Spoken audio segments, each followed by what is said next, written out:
Ежегодный форум лучших представителей молодого поколения российских музыкантов «Крещендо» отметил свое десятилетие трехчасовым гала на исторической сцене Большого театра в Москве.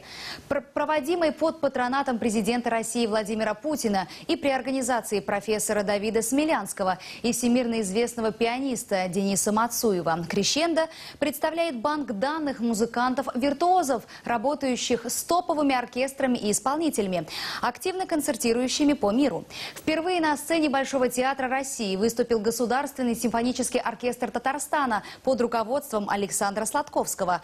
Подробнее в материале нашего культурного обозревателя Дмитрия Пивоварова.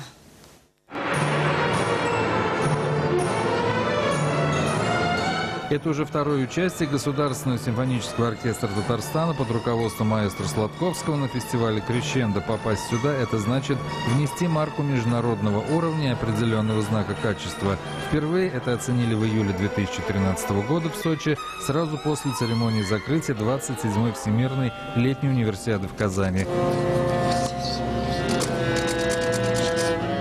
Безусловно, это действительно одна из самых намоленных сцен в мире, потому что, если взглянуть на список имен, кто здесь выступал, кто здесь пел, кто здесь танцевал, какие дирижеры здесь были, и то, что здесь вообще происходило, это, конечно, каждый человек, который знает хоть что-нибудь о культуре, о советской культуре, о русской культуре, это всегда, безусловно, будет испытывать особый трепет.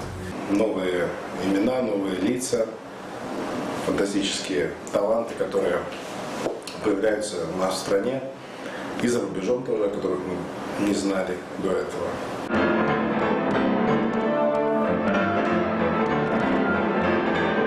Пока солисты, проникшие в недра закулисья Большого театра России, осваивают сцену, узнаем о тех, кто выбран арт-директором фестиваля Денисом Мацуевым для гала. Конечно, без сюрпризов не обойтись. Сегодня это исполнение фортепианного цикла «Карнавал» Шумана, в котором участвуют сразу 20 пианистов разных поколений. С помощью света на сцене элегантный поединок.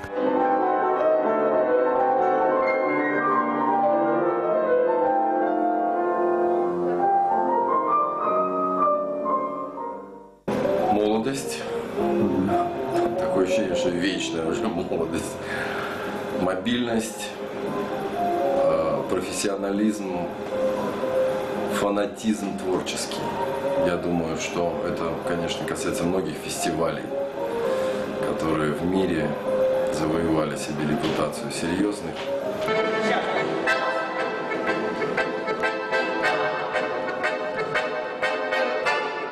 Прогон любого гала – это и проверка на прочность, и на собственную мобильность. Прогон идет в бешеном темпе с распиской по минутам, а вот соседство разных стилей и направлений уже не удивляет. Все друзья, что интересно, все потрясающие колоссального уровня музыканты.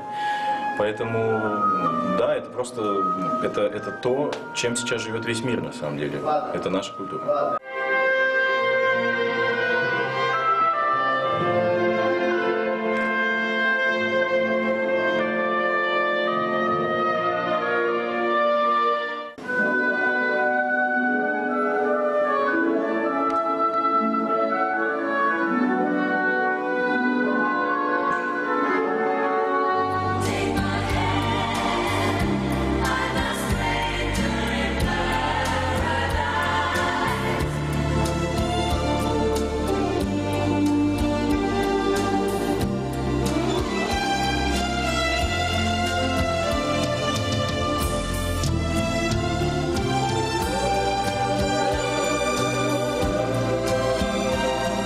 И это не последнее выступление наших музыкантов на исторической сцене Большого театра России, где в этот вечер собрались и столичные селебритис, и наши земляки, очень узнаваемые лица. Бесконечный путь к музыкальному совершенству не знает границ.